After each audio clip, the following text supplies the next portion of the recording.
नमस्कार, मी पंजाब डक. 7 जुलै 8च्या दरम्यान राज्यात सांगायचं झालं तर पूर्व विदर्भ आणि पश्चिम विदर्भ विखुरलेल्या स्वरूपाचा पाऊस पडणार आहे. भाग बदलत पडणार आहे. म्हणजे सांगायचं झालं तर नागपूर जिल्हा, वर्धा, भंडारा, गोंदिया, चंद्रपूर, यवतमाळ, नांदेड जिल्हा, हिंगोली जिल्हा, वाशिम जिल्हा, परभणी जिल्हा, त्याच्यानंतर बुलढाणा जिल्हा, त्याच्यानंतर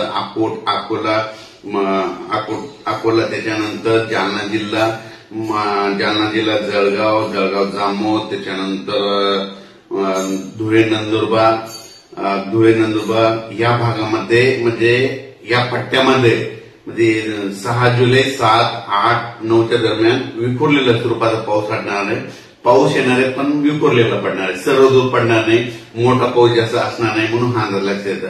फक्त राज्यात मात्र पूर्व विदर्भात म्हणजे 6, 7, 8च्या दरम्यान मात्र पूर्व विदर्भात मात्र 6 जिल्ह्यामध्ये चांगला पाऊस असणार आहे म्हणून हे पूर्व विदर्भातल्या शेतकऱ्यांनी अंदाज लक्षात येतं.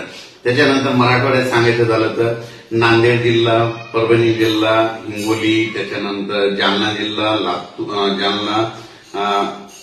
लातूर, बीड, धाराशिव या जिल्ह्यामध्ये मात्र असा खूप काही म्हणजे सर्वदूर पाऊस पडणार नाही. भाग बदलत पडणार आहे. जिकडे पडला तिकडेच पडेल.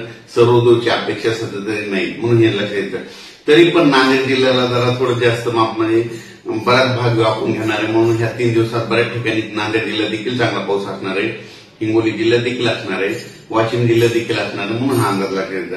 त्याच्यानंतर परभणी जिल्ह्यात देखील बऱ्याच ठिकाणी म्हणजे जवळपास सर्व परभणी जिल्ह्याच्या जवळपास 70% म्हणजे भागामध्ये चांगला पाऊस पडणार आहे म्हणून परभणी जिल्ह्यासाठी आनंदाची बातमी.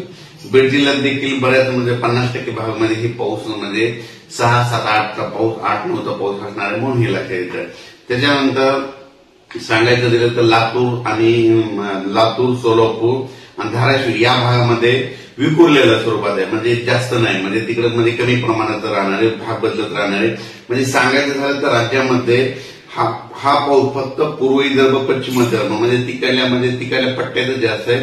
दक्षिण भागाकडे मात्र पाऊस कमी राहणार. दक्षिण भाग म्हणजे कोणता येतो, त्याच्यामध्ये लातूर जिल्हा येतो, त्याच्यानंतर धाराशिव येतो, त्याच्यानंतर सोलापूर जिल्हा येतो, नगर जिल्ह्याचा काही भाग येतो म्हणून हे लक्षात येतं.